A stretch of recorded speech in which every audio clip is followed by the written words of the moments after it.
Madam hi అంటే తిడతారేమో, ఈరోజు నేను నమస్కారం అండి అని చెప్పాలి. నమస్కారం అండి. నమస్కారం తల్లి. ఈరోజు నా దిల్సే విత్ మీ అంజలి కార్యక్రమంలో డాక్టర్ అనంతలక్ష్మి గారు నాతో పాటు ఉన్నారు. యాక్చువల్గా డాక్టర్ అనంతలక్ష్మి గారిని అడగడానికి నా దగ్గర బోల్డ్ అని క్వశ్చన్స్ ఉన్నాయన్నమాట. కానీ మేడం నాకు ఇంతే టైం ఇచ్చారు. ఆ టైంలో అడగడానికి మ్యాక్సిమం ట్రై చేస్తాను మేడం. లేకపోతే సెకండ్ పార్ట్కి మీరు కొంచెం మమ్మల్ని దయదలచాలి. ఓకేనా? తప్పనిసరిగానమ్మా. డన్. ఏంటి అసలు మీ ఏజ్ ఎంత అసలు ఇప్పుడు? 69 నడుస్తోందమ్మా. అవునా? నేను అసలు నిజంగా నమ్మలేకపోతుంది. ఇప్పటికీ నేను 1950లో పుట్టాను. ఏంటి ఇప్పటికీ ఇంత యాక్టివ్ ఉండడానికి కారణం అంటే డెఫినెట్గా మీరు అప్పటి మా అమ్మ వాళ్ళు పెట్టిన ఫుడ్డే అని చెప్తారు. అవును. ఏం తినేవాళ్ళు అసలు మీరు అప్పట్లో? మేము పొద్దున పూట చద్దన్నం తినేవాళ్ళం అమ్మ. చద్దన్నం అంటే రాత్రి వండింది ఇత్తడి గిన్నెల్లో ఉండేవాళ్ళు కదా అప్పుడు.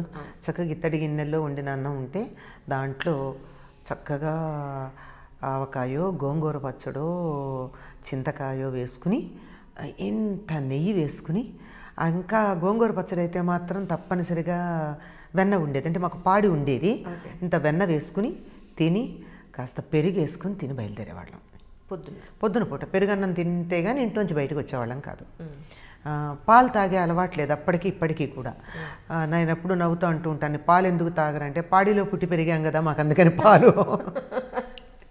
ఇంటి నిండా పాలు పెరుగు బాగా ఉండేవి. పెరుగు కూడా నేను కొద్దిగా వేసుకునేదాన్ని, మాకు సుష్టుగా ఉన్నా సరే. అయితే ఒక్క పొద్దున్న చద్దన్నంలో మాత్రమే మాకు పెరిగేసేవాళ్ళు. రాత్రికి ఎట్టి పరిస్థితుల్లో మజ్జిగ. మధ్యాహ్నం కూడా నాన్నగారు చూడకుండా కొంచెం పెరిగేసుకోవడమే తప్ప నాన్నగారు పెరిగేసుకోవడానికి ఒప్పుకోరు. కారణం ఏంటంటే పెరుగు యాజ్ ఇట్ ఈజ్ అనారోగ్యం. అందుకని మజ్జిగ చేసి కవ్వంతో చిలగొట్టిన మజ్జిగ, అంటే సాధారణంగా వెన్న తీసేవాళ్ళు బాగా ఉండేది కనుక ఏ కారణంగాన వెన్న తీయకపోయినా మజ్జిగ చిలక కొట్టినటువంటి మజ్జిగతోనే తినే అలవాటు అనమాట. అంచేత పొద్దున మాత్రమే చద్దనానికి మాకు పెరుగు. ఇప్పుడు చద్దన్నాలు ఎక్కడివి అసలు?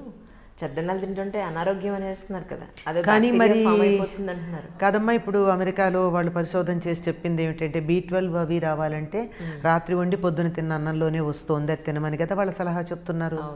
ఒక రాత్రి నిలవ ఉంచినటువంటి అన్నంలో B12 మెగ్నీషియము ఇంకా ఏవో చాలా చెప్పారు వాళ్ళు. ఆ మొత్తం అన్నా ఉంటున్నాయి కనుక చద్దన్నం చాలా మంచిది.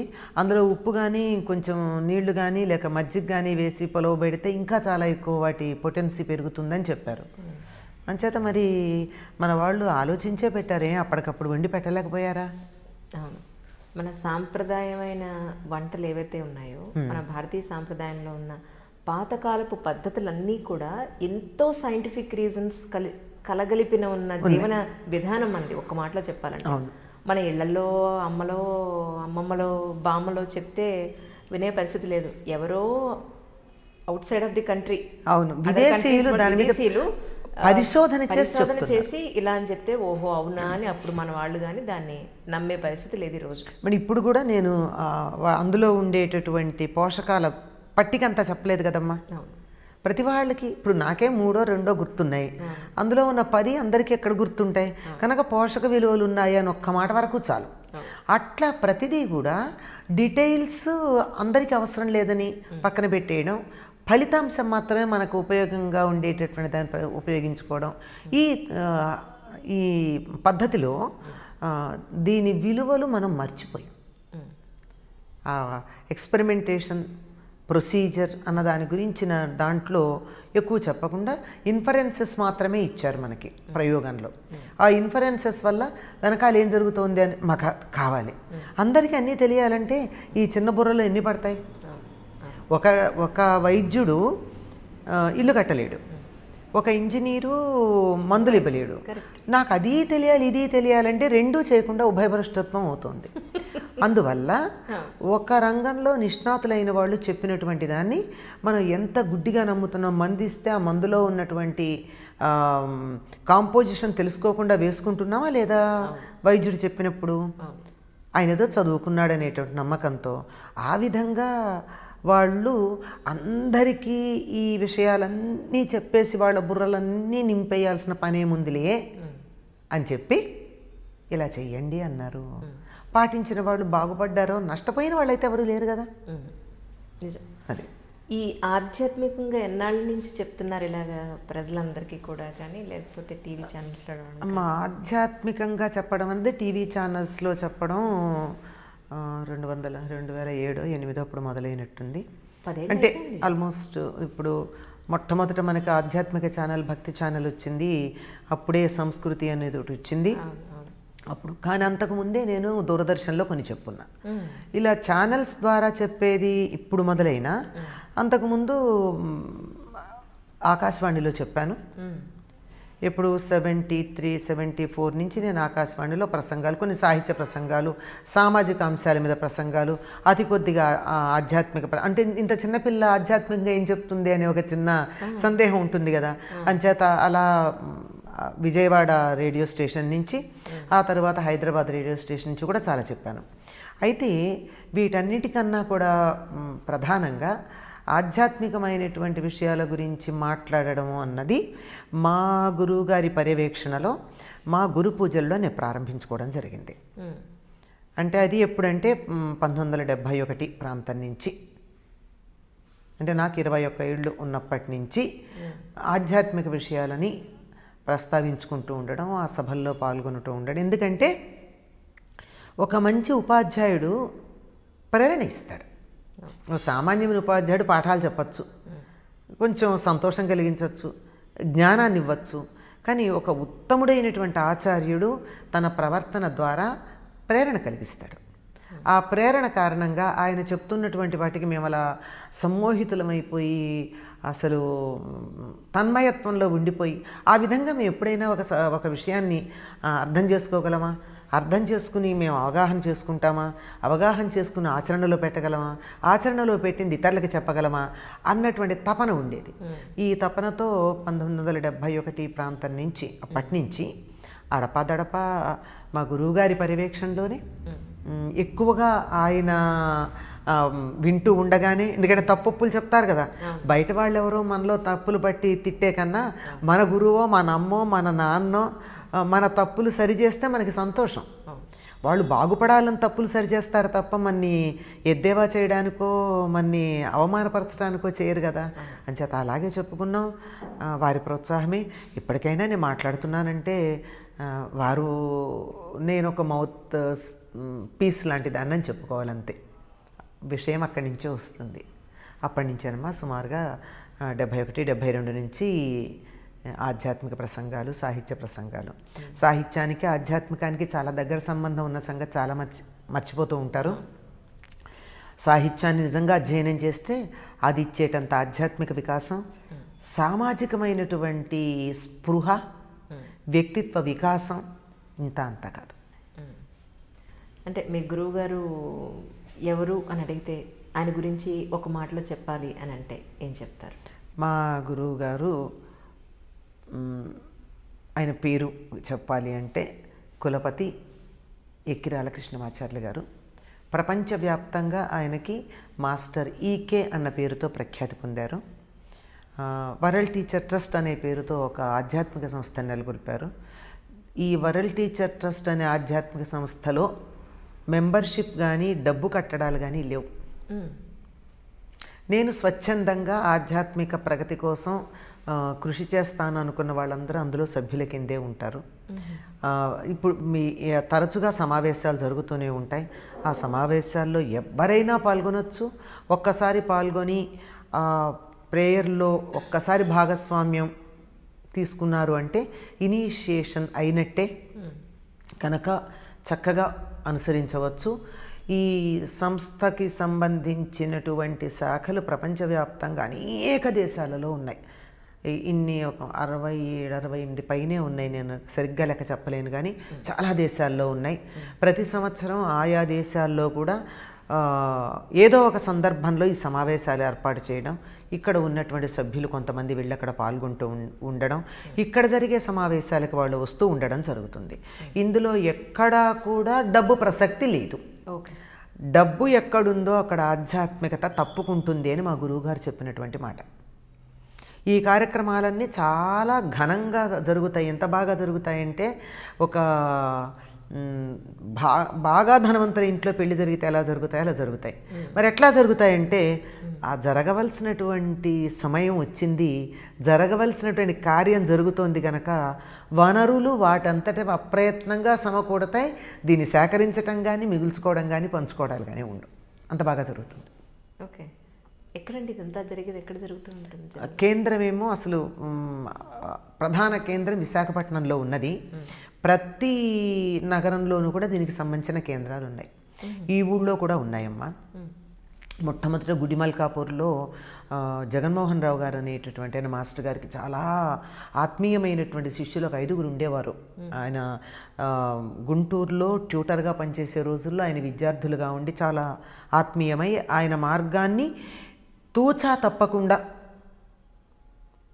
ఎట్లా అంటే అట్లా అసలు మనం ఏమంటారు రిచువలిస్టిక్ అంటామే అట్లా పాటించేటటువంటి వాళ్ళు. ఇంకా ఇలా గీత గీసి ఈ కొండ మించి నువ్వు దూకు అంటే ఎప్పుడు అని అడగరు, దూకు అన్నారు కదా దూకేస్తారు. అట్లా దూకేవాళ్ళు. అట్లాంటి వాళ్ళలో జగన్మోహన్ రావు గారు ఎల్ఐసిలో పనిచేసేవారు. ఆయన గుడిమల్కాపూర్లో ఉండి అక్కడ ఆ ప్రాంతం అంతా చాలా అద్భుతంగా ఆధ్యాత్మిక తరంగాలతో నిండిపోయేటట్టుగా చేశారు. అక్కడ జరుగుతూ ఉంటుంది. ఇది ఈ కేంద్రంలో ఇక్కడ నివాసం ఉండే వాళ్ళ సంఖ్య సరిపోయి ఇంకా చూడు చాలా. మళ్ళీ కొత్త వాళ్ళు వస్తూ ఉంటారు కదా. ఇప్పుడు ఒక ఆయన ఉన్నారు, ఆయనకి 3-4 పిల్లలు ఉంటారు. ఒక ఇంట్లో 4 పిల్లలు 3 పిల్లలు ఉండలేరు కదా. వాళ్ళు మళ్ళీ వీళ్ళే ఇల్లు కట్టుకుంటారంటే వీళ్ళందరూ కలిసి పిల్లలందరూ కలిసి ఇక్కడ దివ్యకళాంజలి అని చెప్పి బోయిన్పల్లిలో ఒక అద్భుతమైనటువంటి గ్రూప్ లివింగ్ కాన్సెప్ట్తో ఒక కాంప్లెక్స్ కట్టుకున్నారు. అంటే అందరూ ఈ భావనలో ఉన్న వాళ్ళే ఒక పెద్ద కాంప్లెక్స్, పైన ప్రేయర్ హాలు, కింద సెల్లార్ అంతా అయితే పార్కింగు, లేకపోతే ఇలాంటి సామూహిక కార్యక్రమాలు చేసుకుంటే ఉండేది. అందరూ ఈ భావంతో ఉన్నవాళ్ళే. అంటే హైదరాబాద్ ఒకటే నేను మీకు ఇలా చెప్తున్నా. ఇట్లా అనేకం ఉన్నాయి, ఇంకా చిన్న చిన్నవి చాలా సెంటర్స్ ఉన్నాయి. కానీ అందరూ కోఆర్డినేట్ అవుతూ ఉంటాం. దేనికది విడిగా ఏం కాదు, అందరికీ కోఆర్డినేషనే. అలాంటిది ప్రతి విజయవాడలో ఉంది, బందర్లో ఉంది, వరంగల్లో ఉంది, కాకినాడలో ఉంది, శ్రీకాకుళంలో ఉంది, ఖరగ్పూర్లో ఉంది. లేని ప్రదేశం లేదమ్మా. అన్ని ప్రాంతాల్లో బెంగుళూరులో చాలా పెద్ద కేంద్రం, తపోవన్ అనేటువంటి మాస్టర్స్ తపోవన్ అన్న పేరుతో బెంగళూరులో చాలా పెద్ద, అది కూడా గ్రూప్ లివింగ్. అందరూ ఇదే భావజాలం కలిగినటువంటి వాళ్ళు ఒక స్థలం తీసుకుని ఎవరికి ఇల్లు వాళ్ళు కట్టుకుని కామన్ ప్లేస్ ఫర్ ప్రేయర్. ఇది ప్రతిరోజు ఎవరో ఒకళ్ళు చేస్తారు. నేనే చేయాలి నువ్వే చేయాలని లేదు. అక్కడ ఉన్నటువంటి అక్కడ హాయిగా నచ్చినటువంటి దైవాన్ని పెట్టుకోవచ్చు, పూజ చేసుకోవచ్చు, ఏదన్నా ఫంక్షన్స్ అన్నీ చేసుకోవచ్చు. ఈ రకంగా గ్రూప్ లివింగ్ అనేటటువంటిది ఏదైతే ఒకప్పుడు సత్రయాగాలన్న పేరుతో ఋషులు చేసేవారో అటువంటి జీవన విధానం అభ్యాసం చేయించడానికి గురువుగారు చేసిందమ్మా. అన్ని చోట్ల ఉన్నాయి. అయితే ఇప్పుడు ఎవరైనా కొత్తగా గనక అందులో జాయిన్ అవ్వాలి అని అంటే దానికి ప్రాసెస్ ఏంటమ్మా? యాక్చువల్గా ఇక్కడ ప్రతిరోజు గుడిమల్కాపూర్లోనే నేను చెప్పాను కదా, ఈ జగన్మోహన్ రావు గారి అబ్బాయి రమణ అని చెప్పి అతను ఆ కేంద్రాన్ని కంటిన్యూ చేస్తున్నాడు. ఆయన శరీరం తను చేయాల్సిన పని అయిపోయింది. ఇంకా బెటర్ వర్క్ కోసం బెటర్ జన్మకి వెళ్ళిపోయారు వాళ్ళు. అంతే. అక్కడికి వెళ్ళొచ్చు. రోజు ఉదయం సాయంకాలం 6 గంటలకి ప్రేయర్ ఉంటుంది. ఆ ప్రేయర్లో పాల్గొంటే చాలు. లేదు నేను ఇవాళ నుంచి వస్తానని చెప్పచ్చు. లేదంటే సామూహికంగా జరిగేటటువంటి ప్రార్థనలు ఉంటాయి మాకు. ఇక్కడ గురు పూర్ణిమకి చేస్తాం, ఆషాఢ పూర్ణిమకి. అట్లాగే మే కాల్డే అని చెప్పి మే 29ని చేస్తాం. అలాంటి వాటిల్లో సామూహికంగా ఉన్న వాటిల్లో దేనిలో ఒక్కసారి పాల్గొనొచ్చు, మీరు ఇంట్లో చూసుకోవచ్చు, లేదా 1-2 రోజులు వరుసగా వెళ్ళి ఉంటే చాలు. ఇదేమీ పెద్ద రహస్యమైనటువంటి విషయం కాదు, కానీ రహస్యమైనటువంటి పని జరుగుతుంది దానివల్ల. ఓకే, అంటే పైకి ఏం కనపడదు, అవును, జస్ట్ చాలా సులువైన యావత్ ప్రపంచంలోనూ అందరూ చేసుకోదగినటువంటి సమానమైనటువంటి యూనివర్సల్ ప్రేయర్. అంటే మీరు బేసిక్గా అంటే తల్లిదండ్రులు, మీరు పుట్టింది, మీ చదువు ఇదంతా ఎక్కడ జరిగిందండి? అంటే టోటల్గా మీ కుటుంబ నేపథ్యం. నేను కృష్ణా జిల్లా తాడంకిలో పుట్టానండి. మా నాన్నగారు, మా తాతగారు, మా ఇద్దరు తాతగారులు కూడా ఉపాధ్యాయులే. మా అమ్మ నాన్నగారు టీచరు, మా నాన్నగారు టీచరు. మా నాన్నగారు తాడంక్ హై స్కూల్లో టీచర్గా పనిచేసేవారు, నందివాడ వెంకట సుబ్బారావు గారు అని. ఆ తర్వాత మా నాన్నగారు నందివాడ వెంకట సీతారామారావు గారు, ఆయన కూడా బిఏ బిఈడి చేసి టీచరు. కొంతకాలం గోదావరి జిల్లాలో చేసి తర్వాత మళ్ళీ మా తాడంకి హై స్కూల్కే వచ్చారు. మా తమ్ముడు కూడా టీచరే, వాడు కూడా అదే స్కూల్లో పనిచేశాడు. ఓకే. మా తాతగారు, మా నాన్నగారు, మా తమ్ముడు ముగ్గురు కూడా ఆ స్కూల్లో పనిచేశారు. నేను అప్పుడప్పుడు స్కూల్కి అదే స్కూల్లో చదువుకున్నాను. ఆ స్కూల్కి వెళ్ళినప్పుడంతా ఉపాధ్యాయులను కలవడం, ఆ స్కూల్కి ఏదో డెవలప్మెంట్కి మా పాత విద్యార్థులు అందరూ కొంత చేయాలని అనుకోవడం, ఇలాంటివన్నీ జరుగుతూ ఉంటాయన్నమాట. మా అమ్మగారు కూడా 5వ తరగతి వరకు స్కూల్లో చదువుకున్నారు, ఎలిమెంటరీ స్కూల్. ఆవిడ పోతార్లంక వాళ్ళది. మా అమ్మమ్మ గారికి చదువు మీద చాలా ఇష్టం. ఆవిడ అక్షరం ముక్క రాయలేరు, కానీ భారత భాగవతాలు, రామాయణాలు మధ్యాహ్నం పూట కూర్చుని పద్యాలండి, నేను చెప్పేది వచనం కాదు, ఇప్పుడు వచనాలు వచ్చాయి, అప్పుడు పద్యాలు కదా. పోతన భాగవతం కానీ, రామాయణం కానీ, రామాయణం సంస్కృతంలో ఉన్నదానికి తెలుగు అనువాదాలు వచ్చాయి ఆ రోజుల్లో. అది కానీ భారతం కానీ, కవిత్రయ భారతం కానీ మధ్యాహ్నం పూట ప్రతిరోజు చదివి అందరికీ వినిపించేవారు. నేను తాడంకి హై స్కూల్లో చదువుకున్నాక మాకు అది హయ్యర్ సెకండరీ అంటే ఇంటర్మీడియట్తో సమానం, 7th ఫామ్ పూర్తయిన తర్వాత నేను బయటికి వచ్చి చదువుకోవాలి అంటే మా నాన్నగారు కొద్దిగా వెనకాడారు. ఎందుకంటే ఎక్కడ ఉంటారు, విజయవాడ వెళ్ళి చదువుకోవాలి, ఎక్కడ ఉండాలి, హాస్టల్లో పెట్టడానికి భయం ఆ రోజుల్లో, పైగా ఖర్చు కూడా కష్టమే. నేను పెద్దదాన్ని, ఇంకా నా తర్వాత 3 చెల్లెళ్ళు 2 తమ్ముళ్ళు ఉన్నారు. పైగానేమో ఇంట్లో మాది మా తాతగారి తాలూకు కుటుంబాలు చాలా పెద్ద ఉన్న, అందరూ ఈ కుటుంబం మీద ఆధారపడిన వాళ్ళు. అంటే అందరూ బిలో మధ్యతరగతి కుటుంబ స్థాయిలో ఉన్నవాళ్ళు, దిగువ మధ్యతరగతి. మాది మధ్య తరగతి కుటుంబం. అంచేత ప్రధానికి ఇక్కడ ఆధారపడుతూ ఉండడం. మా ఇంట్లో ఎప్పుడూ మా కుటుంబ సభ్యులు మాత్రమే భోజనం చేసిన రోజు చాలా తక్కువ, ఎప్పుడు ఎవరో ఒకళ్ళు ఉంటూ ఉంటారు. అటువంటి సందర్భంలో ఈయన ప్రత్యేకంగా నాకు పెద్దగా ఫీజులు కట్టి హాస్టల్లో పెట్టి చదివించటం అన్నది తలకి మించిన బరువే నాన్నకి. అటువంటి సందర్భంలో మా అమ్మమ్మ గారు, ఆవిడ అల్లుడితో ఎప్పుడు మాట్లాడారు గారు. ఆ రోజులు మర్యాదలు అట్లా ఉండేవి కదా. వంటింట్లో తలుపు చాటున నిలబడి మా జనార్దన్ అంటే మా 3వ మావయ్య, వాడు విజయవాడలో ఉద్యోగం చేస్తున్నాడు, అనంత చదువు అయ్యేదాకా నేను వాడి దగ్గరుండి నేను దాన్ని నా దగ్గర పెట్టుకుని చదివించుకుంటాను అని చెప్పారు.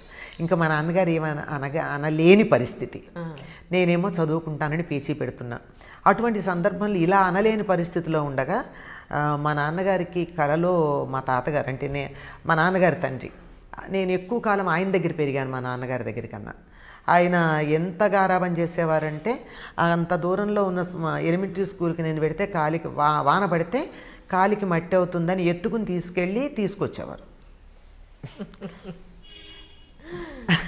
అది ఒకప్పుడు అంతటి గారాబం నడిచిన పద్ధతి అన్నమాట. అయితే ఆయన కల్లో కనిపించాట మా నాన్నగారికి. కనిపించి 2 రూపాయల బండిల్ అంటే 100 కాగితాలు 2 రూపాయలు అయితే ఎంత ఉంటాయి, 200 కదా. అది మా నాన్నగారి మొహాన గిరాటేసి, ఏం డబ్బు లేక చదివించవా అని చెప్పేసి కనపడలేదు ఆయనకి. మా నాన్నగారికి కొంచెం బాధ అనిపించింది.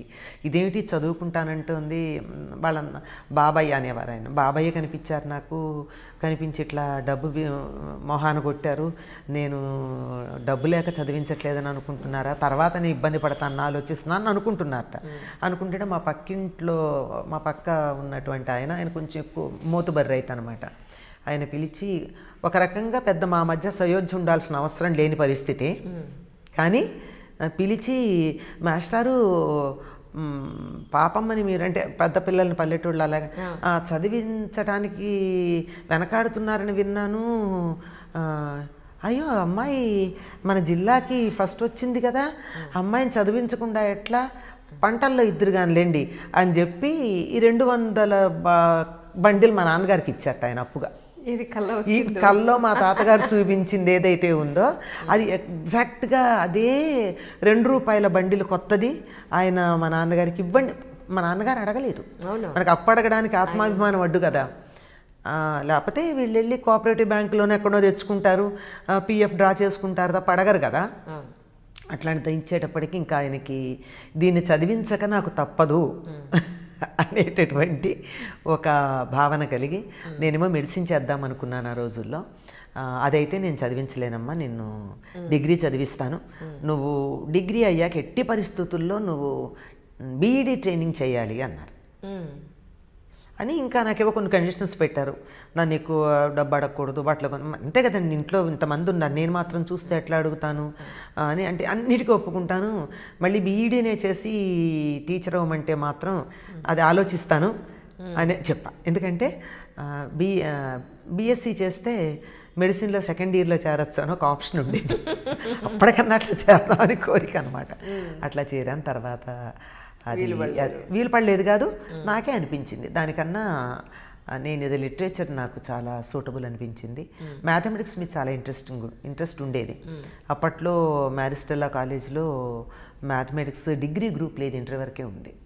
సో దానివల్ల ఇది సైన్స్ చేసుకుని నెమ్మదిగా ఇలా. మరి డాక్టరేట్ ఎలా వచ్చింది మీకు? ఆ తర్వాత ఎంఏ అయ్యాక డాక్టరేట్ చేస్తానంటే నేను ఒప్పుకోను, ఇంతవరకు నీ ఇష్ట ప్రకారం చదివించాను, నువ్వు బీఈడీ కాదు ఎంఏ చేస్తానన్నా ఒప్పుకున్నాను, డాక్టరేట్ అయితే అంతకన్నా పెద్ద క్వాలిఫికేషన్ ఉన్నవాడిని నేను తీసుకురావాలి, నా వల్ల కాదు అని చెప్పి అంటే సరే ఉద్యోగంలో చేస్తూ నేను అసలు పెళ్లి చేసుకుంటే కదా నువ్వు నాకు ఎక్కువ భర్తను తీసుకురావాలి అని అప్పట్లో ఒక ఇది ఉండేది. ఐఏఎస్ ఐపీఎస్ చేసిన వాళ్ళు కొంతకాలం పెళ్లి చేసుకోకూడదన్న నియమం ఏదో ఉందని విన్నాను నేను. అందుకని ఐఏఎస్ పరీక్షలు రాశాను, థియరీలో క్వాలిఫై అయ్యాను. బట్ డెస్క్ వర్క్ నా వల్ల కాదమ్మా, నాకు తెలుసు ఆ సంగతి. I can't sit and do the desk work and I will be a very bad administrator. ఎందుకంటే స్ట్రైట్ ఫార్వర్డ్గా ఉండేవాళ్ళు, కొంచెం లౌక్యం ఉపయోగించండి, స్ట్రైట్ ఫార్వర్డ్గా ఉండేవాళ్ళు వ్యవహారాలు నడపలేరు. అబద్ధం ఆడక్కర్లేదు కానీ కాస్త విషయాన్ని కొద్దిగా జాగ్రత్తగా చెప్పాలి. మనకేమో ముక్కుసూటిగా చెప్పడం అలవాటు. సో ఇది మన వల్ల కాదని ఊరికే సరదాగా అట్లా రాసి క్వాలిఫై అయ్యాం అనిపించుకుని, తెలుగు చేసిన వాళ్ళు ఐఏఎస్ అవరు అని ఆ రోజుల్లో ఎవరో వెక్కిరించడం, నాన్నగారేమో పెళ్లి చేస్తాననడం, ఈ రెండింటి మధ్య ఎందుకు వచ్చిందిలే అని చెప్పి అప్పుడు రాసి క్వాలిఫై అయ్యి కూడా I continue to be in my teaching profession. I love teaching, that's all. ఈనాటికి కూడా నేను మానలేను, నా వృత్తి ప్రవృత్తి కూడా టీచింగే. అదే. సో ఈ డాక్టరేట్ తర్వాత ఎప్పుడు చేశానంటే మ్యారేజ్ అయ్యాక చేసుకున్నాను. ఓహో, ఓకే ఓకే. మ్యారేజ్ విషయంలో కూడా ఇంకా తప్పని పరిస్థితుల్లో మా నాన్నగారు పంతం పట్టారు, నీకు చేస్తే తప్ప చెల్లెళ్ళకి చేయనని. ఇంకా అట్లాంటప్పుడు వాళ్ళకి నేను అడ్డు కాకూడదు అన్న భావంతో కనీసం పెళ్ళికొడుకు ఎవరు అన్నది కూడా నేను గమనించుకోలేదు. సరే మీ ఇష్టం అన్నా. ఇది పెళ్లి చేసుకున్న తర్వాత నచ్చారా లేదా ఆయన మీకు? నచ్చారు. ఇంకోటి, ఎందుకంటే నేను ఏది చేసినా ఏ క్షణానైతే నేను మా గురువు గారికి నేను ఆయన దగ్గర ఆయన గురువుగా అంగీకరించానో ఆ క్షణం నుంచి నేను పెద్దగా నా భవిష్యత్తు గురించి ఆలోచనలు నేను చేయలేదు. అప్పటికి ఇప్పటికీ కూడా వాళ్ళు మన గురించి, వాళ్ళ పని మనం చేస్తున్నప్పుడు మన మంచి చెడులు వాళ్ళు చూసుకుంటారు అనేటటువంటి విశ్వాసం. అందుకే ఇప్పటికీ నాకు ఏదన్నా, ఇప్పుడు సమస్య కూడా లేదు కానీ ఎప్పుడన్నా చిన్నతనంలో ఒక రకంగా ఇన్ని మాటలన్నా మనసులో అప్పుడప్పుడు తేలికొండి బుద్ధి బయటకు వస్తుంది కదా. ఆయనకి అంత సబ్మిట్ చేసుకున్నాను అని అంటున్నా మధ్యలో నా సొంత పెత్తనం బయటకు వస్తూనే ఉంటుంది. రాలేదు అని చెప్పడం అబద్ధం. కనుక అలా వచ్చినప్పుడు ఏదన్నా వస్తే కూడా ఆయనతో ఒక్కళ్ళతోనే దెబ్బలాడాను, నేను ఎవ్వరితోనే ఎప్పుడు దెబ్బలాడలా. నాకెందుకు ఇట్లా చేశారు, నేను మీకు మీ చేతుల్లో నా భవిష్యత్తు పెట్టినప్పుడు నాకు ఇబ్బంది ఎందుకు కలిగించారని ఆయన్ని అడిగాను తప్ప ఇంకెవరిని అడగల. నేను ఇంకెవరిని అడగలేదు, అడగను కూడా, అడగాల్సిన అవసరం లేదు. ఎందుకంటే my responsibility is his, not anybody else.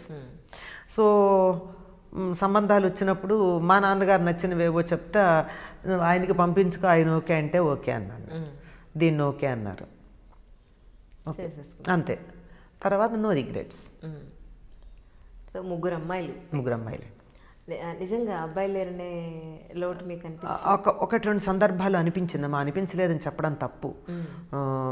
ఎందుకు అనిపించింది అంటే అందరూ అయ్యో కొడుకులేరా అంటే అదేదో లోటా అన్న ఫీలింగ్ వచ్చి ఆ క్షణాన్ని అనిపించింది. చాలా అలా బంధువుల్లో అలా అన్న సందర్భాల్లో అనిపించింది తప్ప నిజంగా ఆలోచిస్తే ఆధ్యాత్మికంగా ఆలోచించినా, సామాజికంగా ఆలోచించినా, మరి ఏ కోణంలో ఆలోచించినా అబ్బాయిలు లేకపోవడం అన్నది లోటుగా నేను కానీ తను కానీ మేమిద్దరం ఎప్పుడు అనుకోలేదు. మా ఇద్దరికీ అటువంటి భావన లేదు. కానీ బాధపడిన సందర్భాలు ఉన్నాయి అన్నది మగపిల్లల తల్లులకే మేము తాంబూలం ఇస్తాం. ఈ ఛానల్ ఎప్పుడన్నా ఇది వాళ్ళు చూస్తే మా బంధువుల్లో వాళ్ళు గుచ్చుకుంటే గుచ్చుకోవచ్చు కూడా. ఓ మగపిల్లలు లేరా, నువ్వు రామా ముందుకి అని చెప్పి అవతల వాళ్ళని ముందుకు పిలవడం. తాంబూలం ఇవ్వడానికి అలా కూడా ఉంటుంది. అలా ఉంది కొన్ని సందర్భాల్లో, మనకు తెలియదు. నాకు తెలిసి ఏ పురాణంలోనూ ఏ శాస్త్రంలోనూ నేను చదివిన చదువులో ఎక్కడా లేదు. మరి ఏ చదువులో నేను చదివిన వరకు లేదు. నాకు తెలియనిది అంటే నేనే సర్వజ్ఞురాలని అనను. అంతకన్నా పైన చదువు చదివిన వాళ్ళు ఎవరైనా ఉంటే ఉండుండొచ్చు, వాళ్ళకు ఉందేమో. అసలు అమ్మాయి పుట్టడం అబ్బాయి పుట్టడం అనేది ఆ ఆప్షనే విమెన్ బాడీలో లేదు. అది లేదు. దానికి మనమేం చేస్తాము? ఇక రాసి పెట్టుంది, రాసి పెట్టలేదు వేరే సంగతి. ఆప్షనే లేదు కదా మనకి. పాపం ఆ విషయంలో తన వైపు నుంచి ఎప్పుడూ లేదు. మేబీ మై ఫాల్ట్ అని కూడా 1-2 సార్లు వాళ్ళ అమ్మగారితో, పాప ఆవిడ కూడా పెద్దగా, మా అత్తగారు కూడా ఏమనలేదండి నాకు ఈ విషయంలో. ఆవిడ షీఈస్ వెరీ వెరీ అడ్వాన్స్డ్. ఈ కాలంలో ఉండాల్సిన మనిషి ఆవిడ. ఆ కాలంలో ఉండిపోయారు కానీ అనవసరంగా ఈ కాలంలో ఉండాల్సినటువంటి అంత ప్రోగ్రెసివ్ థింకింగ్ ఉన్న అప్డేట్ అనుకుంటే మీకన్నా అప్డేట్ మీ అత్తగారు చాలా. మా వాళ్ళ ఇంట్లో అందరూ మా అత్తగారిని ఆ రోజుల్లో జోక్ చేశారు, మోడర్న్ అత్తగారు అనేవారు. అంటే ఆవిడ అట్లా ఛాందస్ భావాలతో ఉన్న ఆవిడ కాదు. కొన్ని పట్టింపులు ఉంటాయి ఎవరికుండో. ఎంత చదువుకున్న వాళ్ళకి, సైంటిస్టులకే కొన్ని పట్టింపులు ఉంటాయి. అట్లాంటి వాటిని మనం అర్థం చేసుకుంటే చాలు. కానీ ఆవిడ అసలు ఎటువంటి మూర్ఖత్వం కానీ, మూఢాచారం కానీ, గుడ్డి నమ్మకాలు కానీ లేని మనిషి అండి మా అత్తగారు. మళ్ళీ ఇంట్లో చాలా సంప్రదాయం, మడి, ఆచారం, పూజ ఉంటాయి. అవన్నీ కూడా సైంటిఫిక్గానే చాలా జాగ్రత్తగానే చేశారు. అంచేత నాకు అట్నించేటువంటి ప్రాబ్లం లేదు. ఈ బంధువర్గంలోనే ఎప్పుడన్నా కొద్దిగా అలా అనిపించినా ఆ క్షణాన 1-2 క్షణాలు అనిపించలేదు అంటే అబద్ధం. కానీ ఈ మరుక్షణం ఒక 5-6 నిమిషాల తర్వాత ఐ నెవర్ ఫెల్ట్ ఇట్. ఇప్పుడు ఎలా ఉందంటే మాకు నా 3 అమ్మాయిలకి కలిపి 4 కొడుకులు. చిన్నమ్మాయికి సెకండ్ టైం ప్రెగ్నెన్సీ వచ్చినప్పుడు అందరూ పెద్ద పిల్లలు ఇద్దరు కూడా ఆడపిల్లని కంటేనే నీ మొహం చూస్తాను, లేకపోతే మగపిల్లాడైతే మేము చూడం పో అన్న స్థితికి వచ్చారు. ఆడపిల్లలు కావాలని అఫ్కోర్స్ అది ఆడపిల్ల పుట్టిందనుకోండి చెప్తున్నాను. అట్లా ఒక వెరైటీ కావాలనిపించటం ఉంటుంది అంతే తప్ప అంతకన్నా తీవ్రంగా లేదు, ఉండాల్సిన అవసరం కూడా లేదు. What I feel personally. 3 అమ్మాయిలు ఇప్పుడు ఏం చేస్తున్నారండి? పెళ్ళిళ్ళు అయిపోయినాయండి. పెద్దమ్మాయి ఆండ్రాయిడ్ అట్ సంథింగ్ అదేదో ఉంది ఆ కంపెనీలో, అంతకుముందు ఎంఫినోలో చేసేది స్టార్టప్ కంపెనీలో, తర్వాత ఈ కంపెనీలో చేస్తుంది.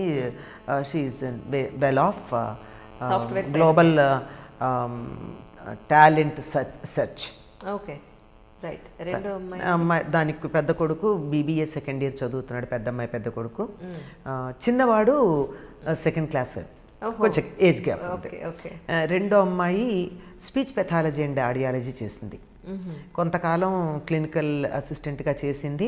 తర్వాత during pregnancy mentally handicap children చూడడం వద్దు అని అనుకుని మానేసి ఇంకా దర్శా దూరం అయిపోయింది దానికి. తను రేడియో జాకీగా చేసింది.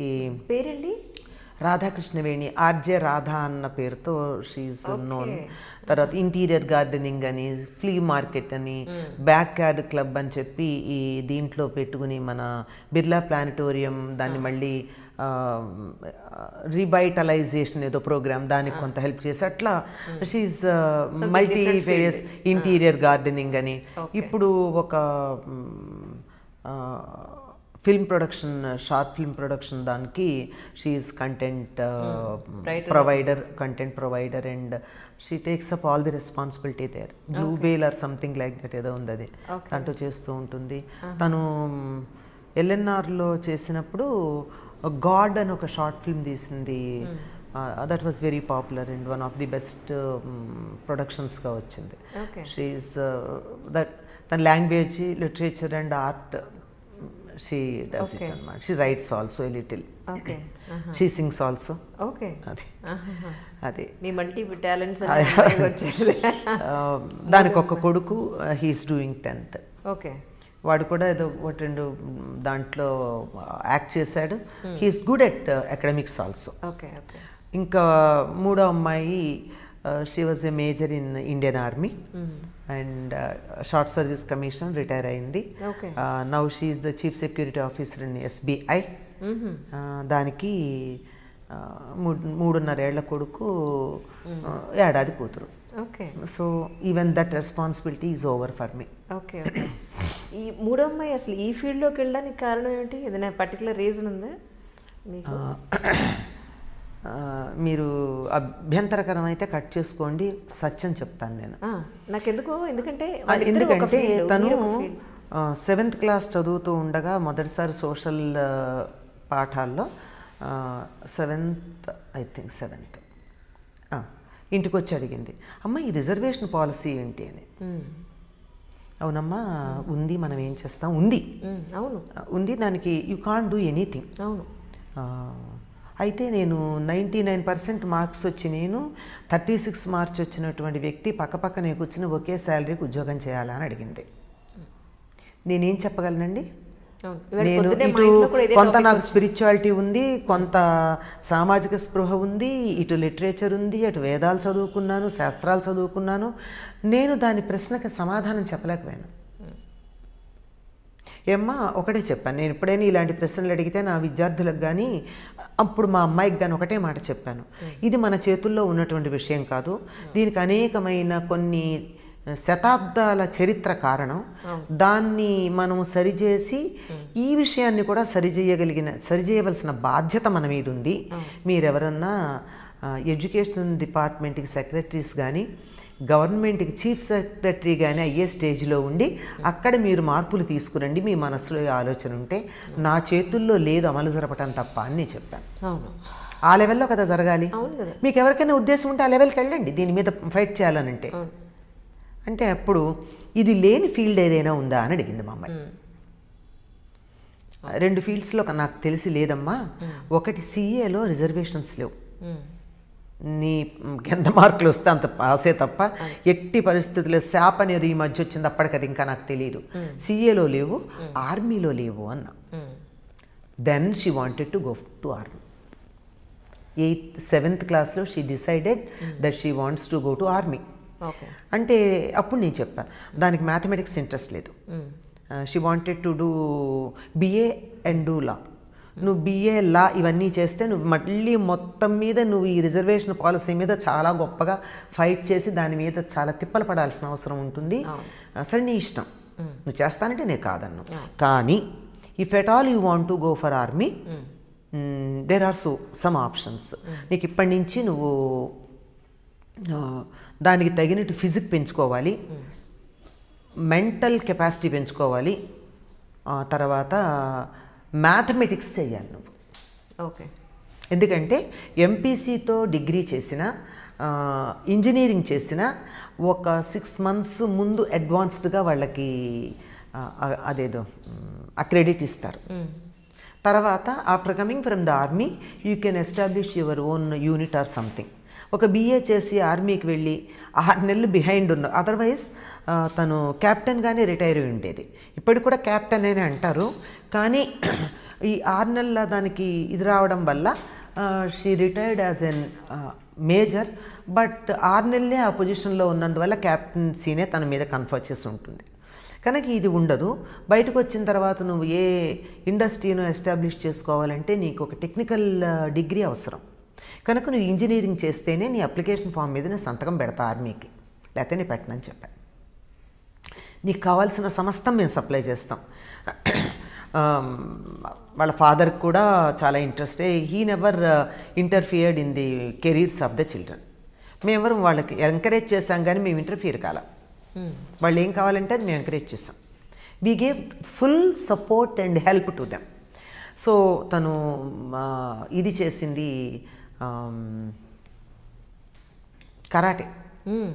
కరాటేలో ఏదో ఆరెంజో గ్రీనో ఏదో బెల్ట్ తెచ్చుకుంది, మంచి స్పోర్ట్స్ పర్సన్. ఎన్సీసీలో చేరమ్మా, that will help you, physical discipline అన్నది తెలుస్తుంది అని ఎన్సీసీలో చేరింది. ఎన్సీసీలో సర్టిఫికేట్లు పాస్ అయింది. ఈ తర్వాత మ్యాథమెటిక్స్ మీద ఇంట్రెస్ట్ పెంచుకోవడానికి ఇంటర్మీడియట్ పుస్తకాలు చెప్పడం కాకుండా మ్యాథమెటిక్స్ థియరీ చెప్పే ఒక పెద్ద మనిషి దగ్గరికి నేను పంపించాను. చాలా పెద్ద ఆయన దగ్గర ఇలా కూర్చోబెట్టుకుని, వాళ్ళ అమ్మలాగా ఉంటుంది మా అమ్మాయి అని, ఆయనకి చాలా ఇష్టం అనమాట. అప్పటికే ఆయనకి 60 ఏళ్ళు. మా అమ్మాయిని దగ్గరగా కూర్చోబెట్టుకుని అన్నం పెట్టి దానికి మ్యాథమెటిక్స్ థియరీ చెప్పి పంపించారు. సాంబశివరావు గారు అని చెప్పి ఇప్పటికీ మా అమ్మ ఎట్లా ఉందని ఫోన్ చేస్తారు నాకు, మా అమ్మాయిని. అలాంటి వాళ్ళు ఉన్నారమ్మా, టీచర్ ఆయన, జూనియర్ కాలేజీ లెక్చరరు. ఆయన మ్యాథమెటిక్స్ నంబర్లు ఇచ్చి చెప్పే లెక్కలు తక్కువ చెప్తారు, అసలు థియరీ బుర్రలోకి పడేటట్టుగా చాలా బాగా చెప్తారు. ఓకే. అట్లాగే స్కూల్లో కూడా దానికి వాళ్ళ టీచర్ తాలూకు మామగారు కొంత మ్యాథమెటిక్స్ ఇంట్రెస్ట్ క్రియేట్ చేశారు. అక్కడ ట్యూషన్, అదొక్కటే ట్యూషన్కి వెళ్ళింది. ఆయన దగ్గరికి వెళ్ళి మ్యాథమెటిక్స్ మీద షీ డెవలప్డ్ ఇంట్రెస్ట్ అనమాట. అలాగే తర్వాత ఇది కూడా ఇంట్రెస్ట్ డెవలప్ చేసింది. ఆ తర్వాత ఇంజనీరింగ్లో చేరింది. ఇంజనీరింగ్ కూడా బాగానే ఎన్ఐటి వరంగల్ అక్కడ చేరింది, బాగానే అయింది. ఆ తర్వాత షార్ట్ సర్వీస్ కమిషన్కి వెళ్ళడం జరిగింది. దీనికి ఇన్ని రకాలుగా మేము ఇంట్లో దాన్ని ఫిజికల్లీ మెంటల్లీ స్ట్రెంగ్త్ ఉండేటట్టుగా we gave her strength. Okay. తన డెసిషన్ యూజువల్గా నేను ఎప్పుడూ చెప్తుంటాను స్టూడెంట్స్కి, లక్ష్య శుద్ధి ఉండాలయ్యా, లక్ష్య సిద్ధి కావాలంటే. అంటే నువ్వేం సాధించదలుచుకున్నావు అది డిసైడ్ చేసుకుని దానికోసం నువ్వు బాగా సాధన చేయాలి. నేను అది చెయ్యాలి అని ముందర అనుకోవాలి. నీ ఇంట్రెస్ట్ ఏంటో నువ్వు తెలుసుకో. డిగ్రీ ఫస్ట్ ఇయర్లో స్టూడెంట్స్ అందరికీ నేను అదే చెప్తూ ఉండేదాన్ని, నీ ఇంట్రెస్ట్ ఏమిటో తెలుసుకో. ఫైనల్ ఇయర్ వరకు యూ హ్యావ్ ఎ ఆప్షన్. ఏ పని చేస్తుంటే నువ్వు తన్మయుడు అయిపోయి ఇతర విషయాలు మర్చిపోయి జీతం మీదో ఇంకో దాని మీదో దృష్టి లేకుండా పనిలో ఇష్టంగా నువ్వు ఇన్వాల్వ్ అవుతావో అది నీ కెరీర్గా చేసుకుంటే జీవితంలో బోర్ కొట్టదు అని. సరే, వాళ్ళకి ఏది ఇంట్రెస్ట్ ఉందో వాళ్ళనే మేము, మా పిల్లల్ని ఆ విషయంలో మేము అలా we gave them freedom. They deserved it and they were up to the mark. Sir, ఇవాళ పొద్దున్నే పేపర్లో వచ్చింది, మన తెలుగు పేపర్లో రిజర్వేషన్ విషయమై వస్తే, ఇదేమిటమ్మా ఇలా ఇచ్చేసారు, ఇలా ఇచ్చేస్తే మరి చదువుకునే వాళ్ళు 90%, 98% వచ్చిన వాళ్ళ పరిస్థితి ఏంటి అని అడిగితే, మరి అదే మరి రిజర్వేషన్లో ఉన్న మా గొప్ప మహత్యం అదే. ఏం చేస్తాం, మీరు చెప్పినట్టు మనం రోజు అనుకుని బాధపడ్డమే తప్ప, ఇప్పుడు అలా అనుకుంటే ఓసీల్లో లేని వాళ్ళు, ఆర్థికంగా వెనుకబడి ఉన్నవాళ్ళు లేరా? బోలెడు మంది ఉన్నారమ్మా. మరి అలాంటప్పుడు రిజర్వేషన్, అందుకే ఈబీసీ అని ఒకటి పెట్టి అందరినీ ఆ కేటగిరీలో పెట్టేశారు కదా, ఎకనామికల్లీ బ్యాక్వర్డ్ కమ్యూనిటీ అని చెప్పి. అయితే జరిగింది ఏంటంటే, ఒకప్పుడు ఇలా అణగదొక్కబడ్డారు కొన్ని కారణాల వల్ల, చెప్పాక శతాబ్దాలుగా జరిగింది. దాన్ని ఉద్ధరించే ప్రయత్నం చేయాలి, అందులో కూడా ఎటువంటి సందేహం లేదు. అయితే చదువుకునే అవకాశాలు ఇవ్వండి. పోటీ దగ్గరికి వచ్చేటప్పటికి అందరితో కలిసి పోటీ చేసేటట్టుగా చేయండి. కనీసం 1, 2, 3 స్థాయిల్లో వాళ్ళకి కన్సెషన్ ఇవ్వండి. ఫైనల్ స్థాయిలో కూడా ఇచ్చినట్టయితే క్వాలిటీ ఏమవుతుంది? ఇప్పుడు ఇలాంటి డిజైన్ కలిగిన వాళ్ళు చాలామంది ఉంటున్నారు కదా, అది మనం ఒక్కరిని చెప్పేది కాదు. ప్రభుత్వ సిద్ధాంతాలకి మనం కొంచెం వ్యతిరేకంగా కనిపిస్తాము. ఎందుకంటే ప్రభుత్వాన్ని గౌరవించి చట్టాన్ని, సంవిధానాన్ని గౌరవించటం అనేది పిల్లలకి చెప్పాల్సిన పరిస్థితిలో ఉన్న మనం దానిని విమర్శించకూడదు. అంటే విమర్శించడం వేరు, తప్పు పట్టడం వేరు. తప్పు పట్టకూడదు, కానీ అందులో ఉన్నటువంటి మెరుగుపరిచేటట్టుగా కొన్ని మనం చెప్పవచ్చు. అటువంటిది ఏమిటంటే, వాళ్ళకి సమస్తమైన సౌకర్యాలు ఇవ్వండి, కానీ 90 మార్కులు తెచ్చుకునేటట్టుగా ప్రయత్నం చేయమనండి. 90 మార్కులు తెచ్చుకోవడానికి కావాల్సినటువంటి అన్ని సాయాలు చేయండి. రాత్రింబగళ్ళు చదివించండి, ఎక్స్ట్రా ట్యూషన్ పెట్టండి, ఎక్స్ట్రా వాళ్ళకి ఫుడ్ పెట్టండి, రకరకాల ఏర్పాట్లు చేయండి. కానీ ఏమీ లేనివాడు 90 మార్కులు తెచ్చుకుంటే వాడితో పాటు పోటీ పడేటట్టుగా వాడిని తయారు చేయండి కానీ బద్ధకస్తులుగా తయారు చేయొద్దు అన్నది మనం చెప్పాలి. అది మరి ఇది ఎవరికన్నా బాధ కలిగిస్తే నేను అనగలిగింది కాదు, కానీ నా కూతురు నన్ను అడిగిన ప్రశ్న కారణం ఇది నేను చెప్పాను. ఈరోజు అందరికీ ఉందమ్మా, ఈరోజు ఆ ప్రశ్న అందరిలోనూ ఉంది. అయితే రైట్, ఇప్పటి వరకు మీ స్వవిషయాల మీద అడిగాను. ఇప్పుడు ఏంటంటే జనరల్గా ప్రతి ఒక్కళ్ళ ఇళ్లలో కూడా కొన్ని సందేహాలు ఉంటూ ఉంటాయి. ఆ సందేహాలు ఈరోజు మీ ద్వారా నా సందేహాలతో సహా నివృత్తి చేసుకుందాం అనుకుంటున్నాను. చాలామంది ఇళ్లలో పూజ రూమ్ అనేది సపరేట్గా ఉండదు, ఎక్కడో ఒక అంటే కష్టం కూడా కదమ్మా, చిన్న చిన్న ఇళ్ళు ఉంటే ఉండడం కూడా కష్టం. సో అలాంటి ఇళ్ళకి మీరు అలాంటి వాడి ఇళ్లలో వాళ్ళు దేవుణ్ణి ఎలా పెట్టుకోవాలి, ఎలాంటి ఆచార వ్యవహారాలు పాటిస్తే బాగుంటుందంటే ఈనాటి కాలమాన పరిస్థితుల్లో మీ ఉద్దేశ ప్రకారం? అమ్మ, సింగిల్ బెడ్రూమ్ ఫ్లాట్ అన్న చిన్న యూనిట్గా మనం తీసుకుంటే, ఎందుకంటే ఎక్కువ యూనిట్స్ దాని గురించి ఆలోచిస్తాం. అంతకన్నా చిన్నవి ఫ్లాట్స్ ఉండవు. ఒక గది 2 గదుల ఇళ్ళే ఉంటాయి. పెద్ద పెద్ద ఇళ్లలో చిన్న గదులు తీసుకుని ఒక గది ఒకదానికి ఒక వండుకునేటందుకు ఒక పక్క అట్లా పెట్టు. ఎక్కడ పెట్టుకున్నా పూజ గది అన్నది గదిగా పెట్టుకోవాల్సినంత అవసరం ఏం లేదండి.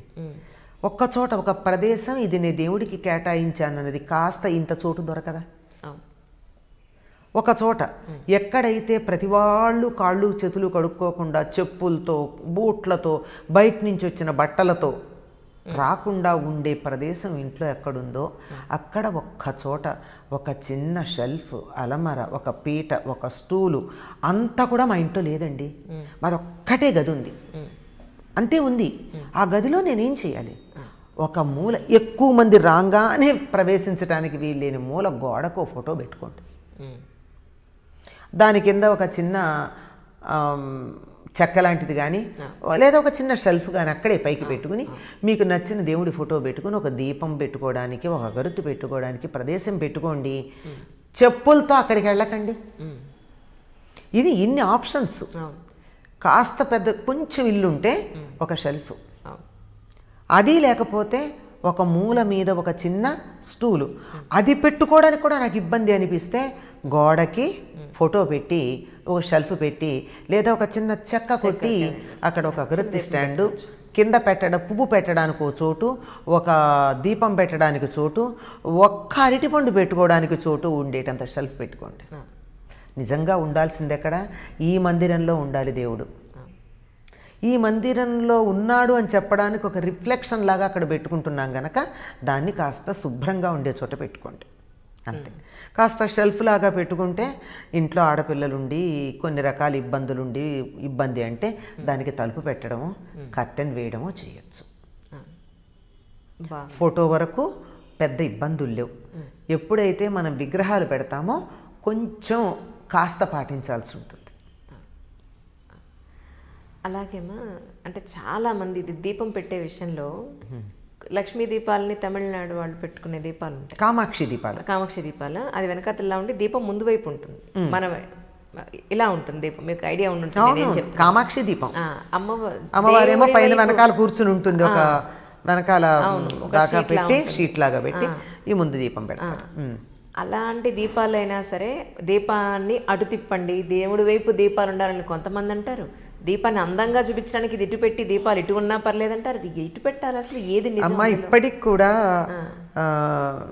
మీరందరూ చూస్తూనే ఉంటుంటారు ధర్మ సందేహాల కార్యక్రమంలో మేము తరచుగా పాల్గొంటే తప్పనిసరిగా దీపం గురించి ఒక ప్రశ్న అడుగుతారమ్మా. అవును, ఈ రోజు ఇప్పటికి కూడా నేను అది అడుగుతా, ఇక్కడి నుంచి మీరు ఎదగరా?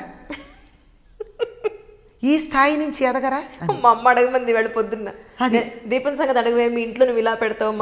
అసలు ఇంకోటి ఏంటంటే ప్రధానంగా చెప్పేది, దీపం పెట్టేటప్పుడు ఏం శ్లోకం చదువుతాం మనం? సాధ్యం త్రివర్తి సంయుక్తం వహ్నినా యోజితం మయా గృహాణ మంగళం దీపం త్రైలోక్య తిమిరాపహం. 3 లోకాల్లో ఉన్నటువంటి చీకటిని నా ఇంట్లో పెట్టిన దీపం పోగొట్టాలి. ఎంత పెద్ద ఆశ చూడండి మనకి. ముల్లోకాల చీకట్లు అంటే మనలో ఉన్న సత్వరజస్తమో గుణాలకు సంబంధించిన చీకట్లు. సరే, ఇవన్నీ చెప్పుకున్నా అక్కడ ఉన్నటువంటి ఆ దీపంలో పెట్టిన ఒత్తి ఏముండాలన్నారు? త్రివర్త్య సంయుక్తం, 3 ఒత్తులతో కలిసి ఉండాలి, 3 పోగులు కలిసి ఉండాలి. సాధ్యం, నేతితో కలిసి ఉండాలి. ఈ రోజుల్లో ఆవు నెయ్యి దొరకని సందర్భాల్లో 2000 3000 కదా కిలో ఆవు నెయ్యి మంచి దొరకాలంటే దాని బదులు దరిదాపుల్లో అంతటి ఫలితాలను ఇవ్వగలిగింది నువ్వుల నూనె. చాలా మంచిది. నువ్వుల నూనె వేసి 3 ఒత్తులు కలిపినటువంటి ఒత్తి ఒకటి వేసి దీపం వెలిగించమన్నారు. 3 పెట్టకూడదు, 2 లేదా 4 చెప్పేది ఇవన్నీ తర్వాత రకరకాల పద్ధతులు.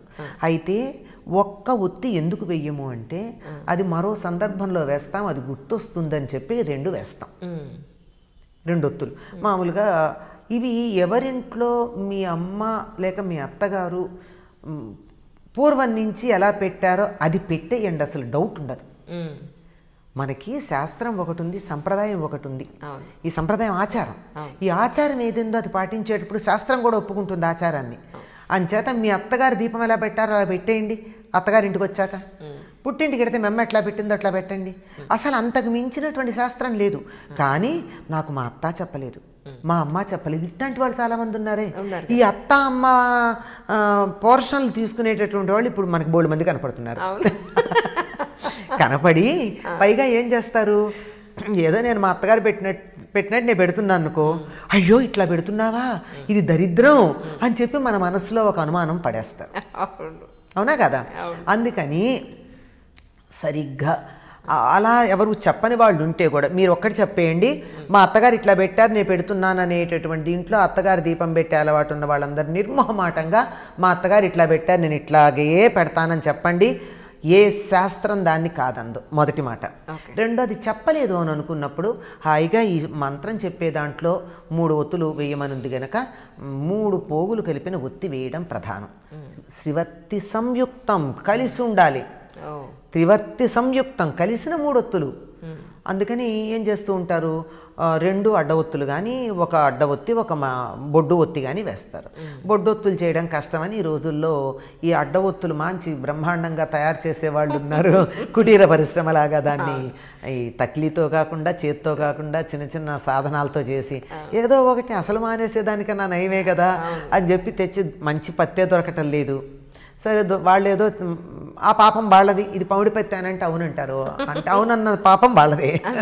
అంచేత అది తెచ్చుకొని పెట్టుకుంటున్నాం కనుక 2 ఒత్తులు వేయండి. చేత అయితే బొడ్డు ఒత్తి అడ్డ ఒత్తి, లేదంటే 2 అడ్డ ఒత్తులు వేసి వెలిగించండి. దీనికి 2 వెలిగించకపోతే పాపం అని ఎక్కడా లేదు. అది మరో సందర్భాన్ని గుర్తు చేస్తుంది గనక మనం 2 వేస్తాం. 1 వేసినందువల్ల వచ్చే దోషం లేదు. 3 అధికస్యధికం ఫలం 10 వేసుకోండి, ఎవరు వద్దన్నారు. ఇవన్నీ కొన్ని తాంత్రికం ఉన్నాయమ్మా.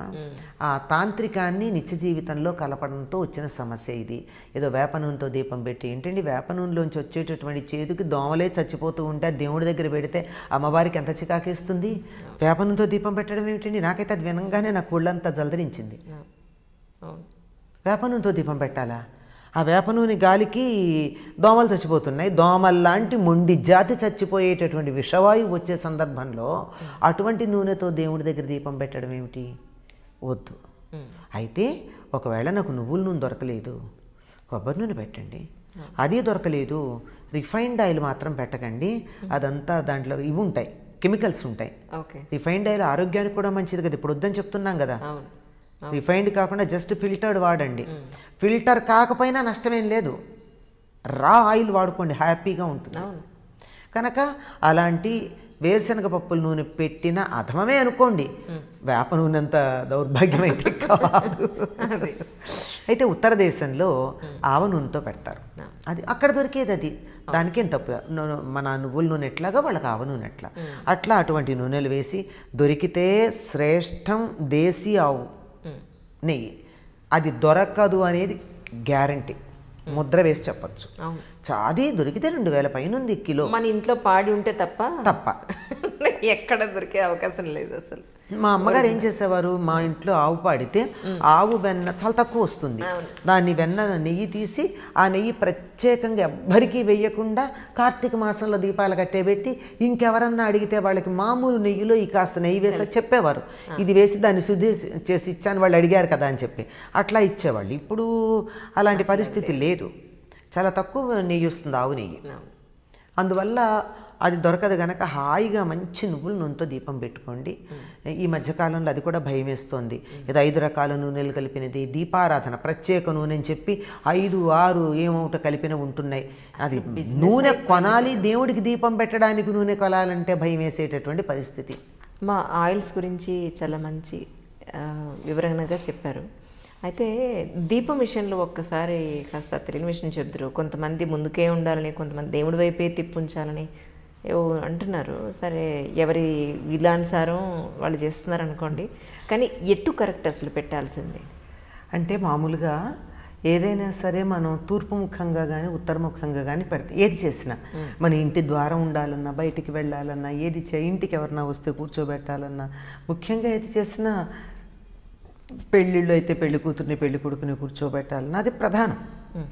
అంటే అది ముఖ్యమైనటువంటి దిక్కు అనే ఉద్దేశంలో ఆ విధంగా మనకి ఉన్నటువంటి మనం పెట్టుకున్నది దేవుణ్ణి పెట్టుకున్నటువంటి ప్రదేశంలో ఎటువైపున తూర్పు వైపుకి కానీ ఉత్తరం వైపుకి కానీ ఆ దీపం యొక్క కొస అంటే వెలుగు, జ్యోతి వెలిగేది ఉండేట్టు పెడితే మంచిది. సాధారణంగా ఇళ్లల్లో ఈ మధ్యకాలంలో వాస్తు చాలా ఎక్కువైపోయింది కదమ్మా అందరికీను. అందుకని తప్పనిసరిగా ఏ ఈశాన్యం మూలో పెట్టుకుంటారు. అందులోనూ తూర్పు వైపు కూర్చుని పూజ చేయడమో, ఉత్తరం వైపు కూర్చుని పూజ చేయడమో చేస్తూ ఉంటారు కదా. అట్లా ఉన్నప్పుడు తూర్పు వైపుకు మనం కూర్చుని ఉంటాం, మన వైపుకి పశ్చిమం వైపుకి దేవుడు మనకు చూస్తున్నట్టు ఉన్నప్పుడు ఇలా దీపం పెట్టామనుకోండి, పక్కగా పెడితే ఇటు తూర్పుకి వెళ్ళినట్టు ఉంటుంది, అటు ఉత్తరం వైపుకి వెళ్ళినట్టు ఉంటుంది. అది ఇలాంటి వీరు ఎలా పెట్టినా పర్వాలా, నా వైపుకు పెట్టుకున్న సమస్య ఉండదు. ఎందుకంటే చెప్పచ్చు, వేడి దేవుడికి ఎందుకు తగలాలి, వెలుగు చాలు కదా అని. ఇలా పెట్టినటువంటి ఒక చిన్న పిల్లవాడు అన్నమాట నాకు. అందుకని నాకు చాలా ఆశ్చర్యం అనిపించింది. ఇటెందుకు రా తిప్పావు అని అడిగితే, అబ్బా ఆ వేడి దేవుడికి ఎందుకు తగలాలి అన్నాడు. ఓకే. అంటే వాడు అక్కడ ఉన్నటువంటి బొమ్మలో దేవుణ్ణి బొమ్మని కాకుండా విగ్రహంలో సాక్షాత్ దైవాన్నే చూశాడు. అందుకని ఇటు పక్క కొంచెం తిప్పాడు, అమ్మో అని. అట్లా ఎటు పెట్టినా పర్వాలేదమ్మా, కాకపోతే ఒకటి దక్షిణం దిక్కుకు పెట్టద్దంటారు. దక్షిణం వైపుకు చూసి, దక్షిణం ఎప్పుడు యమస్థానం గనక అటువైపు పితృదేవతలు ఉంటారని మనకు ఒక విశ్వాసం గనక అటువైపుకు కాకుండా పెట్టుకోవచ్చు. ఏమీ తప్పులేదు ఎటు పెట్టినా. అయితే మీరు ఇందాక ప్రశ్న ప్రారంభంలో ఒక మాట అన్నారు, కామాక్షి దీపాల గురించి. అవును. కామాక్షి దీపం ఎట్లా పెడతారో ఇట్లా ఉందనుకోండి దీపం, ఇక్కడ అమ్మవారి ముఖం ఉంటుంది, ఇక్కడ దీపం ఉంటుంది, ఒత్తులు ఇటొకటి ఉంటాయి, కొన్నిటికి ఇటు మాత్రమే ఉండి ఇటు ఉండవు. ఇప్పుడు ఇక్కడ దీపం పెట్టాను, దీపం ఎటుంది, అమ్మవారి వైపు లేదు కదా. ఇప్పుడు ఇప్పుడు దేవుణ్ణి నేను ఇక్కడ పెట్టుకుని ఇక్కడ దీపం పెడితే ఇటువైపుకు పెట్టుకోవాలా, అటువైపుకు పెట్టుకోవాలా? అంటే ఇవన్నీ ఒక ప్రాంతీయమైనటువంటి ఆచారాలు, తర్వాత కొన్ని మనుషులకు ఉండేటటువంటి వేడుకలు ఇవన్నీ. కానీ ప్రధానంగా మాత్రం మనం దీపం ఎవరి కోసం పెడుతున్నాము, భగవంతుడి కోసం పెడుతున్నాం, ఆయన వైపుకు ఉండేటట్టు ప్రధానంగా ఉండడం ముఖ్యం. తర్వాత అసలు మిగిలినటువంటి వాటికి దీన్ని ఏమంటామంటే మనం దీపారాధన అంటున్నాం. అవును. మామూలుగా అయితే దీన్ని అంటున్నామా, అగరొత్తులు వెలిగిస్తే ధూపారాధన అంటున్నామా, అంటం లేదు. అంటే దీపం వెలిగించి ఆ దీపపు సెమ్మ కానీ దీపపు కుంది కానీ దానికి కుంకుమ పెట్టి గంధం పెట్టి అక్షతలు వేసి పెద్ద పెద్ద పూజలు చేసేటప్పుడు దానికి నివేదన కూడా చేసి ఆ తర్వాత కదా మనం పూజ మొదలు పెడుతున్నాం. అంటే అసలు భగవంతుడు జ్యోతి స్వరూపుడు. ఆ జ్యోతిని ఆరాధించడం మనకి మనసు కేంద్రీకరణ కుదరదు కనుక ఆయనకు రూపకల్పన చేసుకుని ఒక విగ్రహాన్ని దాన్ని పెట్టుకుంటున్నాం. ఇలా జ్యోతి స్వరూపుడైనటువంటి ఈ భగవంతుణ్ణి అన్ని దిక్కులా ఉంటాడు గనక ఎటు పక్క కనిపెడతాం? ఇది కదా కరెక్ట్ పాయింట్. ఏ దిక్కులో ఉన్నాడు, సర్వాంతర్యామి అనుకుంటాం. సర్వాంతర్యామి. అందుకే ఊర్ధ్వ దిక్కుకు వెలిగేటట్టుగా మధ్యలో బొడ్డు ఒత్తి కూడా పెడతారు. అది పైగా 5 వైపుల దీపాలు పెట్టే పద్ధతి కూడా ఉంది. చాలా పెద్ద పెద్ద సింహాలకు 5 వైపులా దేవుడి దగ్గర పెట్టి 5 వైపులా దీపాలు పెడితే అది ఒక్క దీపం అన్నా కనీసం దక్షిణం వైపుకి ఇంకొకటి పడమర వైపుకి చూస్తూనే ఉంటాయి కదా, అవి దోషం కాదా? ఇలా లోతుకు వెళ్ళిన కొద్దీ ఎలా వస్తాయంటే గొంగట్లో భోజనం చేస్తూ వెంట్రుకలు ఏరుకుంటున్నట్టు ఉంటుంది. ఓకే. అందుకని ఒకటి స్థూలంగా పాటించి, ముఖ్యంగా భావన చాలా ప్రధానం. మన శుద్ధిగా కనుక చేసినట్టయితే మనకి దీనికి సంబంధించి కథలు కూడా ఉన్నాయి. ఒక మూర్ఖపు భక్తుడు, మూఢభక్తుడు ఎటుపక్కకి వెడితే అటుపక్కకి ఆయన దీపం ఎటు పెడితే దేవుడు విగ్రహం అటు మారినట్టు, శివుడికి సంబంధించిన కథల్లో అట్లా ఎవరో ఇట్లాంటి వాళ్ళు వచ్చి ఇలా మాట్లాడతారు కదా, మాట్లాడితే ఎక్కడ లేడు అన్ని చోట్ల ఉన్నాడు అన్నట్టు. అది నిరూపించడానికి ఇక్కడ ఉన్నాడో చూడంటే వీడి దీపం ఎటు పెడితే అటు పక్కకి లింగం తిరిగింది అని ఇలాంటి శివభక్తుల కథలు మనకి కానీ కనపడుతూ ఉంటాయి. అంచేత సర్వాంతర్యామైనటువంటి భగవంతుడిని ఆరాధించడానికి మన మనసు కేంద్రీకరణకు ఒక చోట ఒక ప్రదేశం కుదుర్చుకుంటాం కనుక అక్కడ అన్ని అర్చనలు చేయడానికి అవకాశం ఉంటుంది కనుక ఆ వరకు మాత్రమే, అంతవరకు మన నియమం పాటిస్తే చాలు. మిగిలిన అన్నింటి జోలికి వెళ్ళి జీవితాన్నంతా అయోమయం చేసుకోవాల్సిన పని లేదు. బాగుంది. అలాగే రోజు మనం గోత్రనామాలతోటి జనరల్గా చేసుకోలేరు అన్లెస్ అంటిల్ ఏదైనా ఒక ఆస్పీషియస్ డే ఉంటే, ఇంట్లో ఏదైనా స్పెషల్గా ఏదైనా పూజ పెట్టుకుంటే తప్ప అతి తక్కువ మంది గోత్రనామాలతో పూజలు చేసేవాళ్ళు. ఇందాక మీరు చెప్పినట్టుగా మన మనసులో ఉన్న భావం అనేదే ప్రధానమైంది. మిగతావన్నీ కూడా తాత్కాలికమైనవే, పెద్దగా ఇంపార్టెన్స్ లేనివి అని అనుకుంటే గోత్రనామాలు చెప్పుకొని దీపం పెట్టుకోవడం అనేది అంత ఇంపార్టెంట్ అండి. లేకపోతే జనరల్గా ఏం చేస్తామంటే కొంతమంది ఆచమనం కూడా చేయరు, అది వేరే సంగతి. దీపం వెలిగించి పూలు పెట్టి ఏదో పంచుతారో బెల్లం అరటిబండ పెట్టి నాయన నీకు నమస్కారం అని చెప్పని వచ్చేస్తారు. అలా చేయొచ్చా? అసలు గోత్రనామాలు లేకుండా చేయొచ్చా మీ ఉద్దేశ ప్రకారం? దండం పెట్టుకోవడానికి గోత్రనామాలు చెప్పుకోవాల్సిన పని లేదమ్మా. ఇంట్లో కూడా బాగా సంప్రదాయంగా మా ఇంట్లో పూజలు చేస్తామని చెప్పేవాళ్ళు ఇంట్లో కూడా ఇంట్లో మొత్తం పూజ అంతా ఒకళ్ళే చేస్తారు. ఇది ఎన్నిసార్లు ఎన్ని చోట్ల ఎన్ని సందర్భాలు వస్తే అన్నిసార్లు అన్ని చోట్ల అన్ని సందర్భాల్లో చెప్తాను నేను. ఒక ఇంట్లో ఒక్క పూజా మందిరమే ఉండాలి, ఒక్క పొయ్యి ఉండాలి. అంటే 4 బర్నర్లు ఉండు, 10 బర్నర్లు పెట్టు, ఒక కిచెన్ అది ఉంటేనే ఆ ఇంటి యొక్క ఐక్యతకి మనకి సంకేతంగా ఉంటుంది. అందువల్ల ఎవరో ఒకళ్ళు చేస్తారు. సాధారణంగా ఒకప్పుడు ఇంటి యజమాని మగవాడు, ఇంటి పెద్దెవరో వాళ్ళు చేసేవారు. తర్వాత రోజుల్లో వంటింటితో పాటు పూజ గది కూడా ఆడవాళ్ళకి అప్పచెప్పారు. నేను ఎప్పుడు చెప్పే మాటే అది. అవును, అప్పచెప్పేశారు కనుక ఆడవాళ్ళు చేస్తారు. ఎవరు చేసినా ఒకళ్ళే చేస్తారు. మిగిలిన వాళ్ళకి దేవుడు లేడా? ఉన్నారు. వాళ్ళు ఏం చేస్తారు? వస్తారు, దండం పెట్టుకుని పెడతారు. ఇంకా ఏదన్నా కొంచెం స్పెషల్గా కావాలంటే ఇది ఇవాళ నేను కొద్దిగా హారతి ఇస్తానంటారు. హారతి ఇస్తారో పండు నైవేద్యం పెడతారేమో కానీ మొత్తం పూజ దీపారాధన చేయడాలు ఎన్నో. ఒక దీపమే ఆరాధన.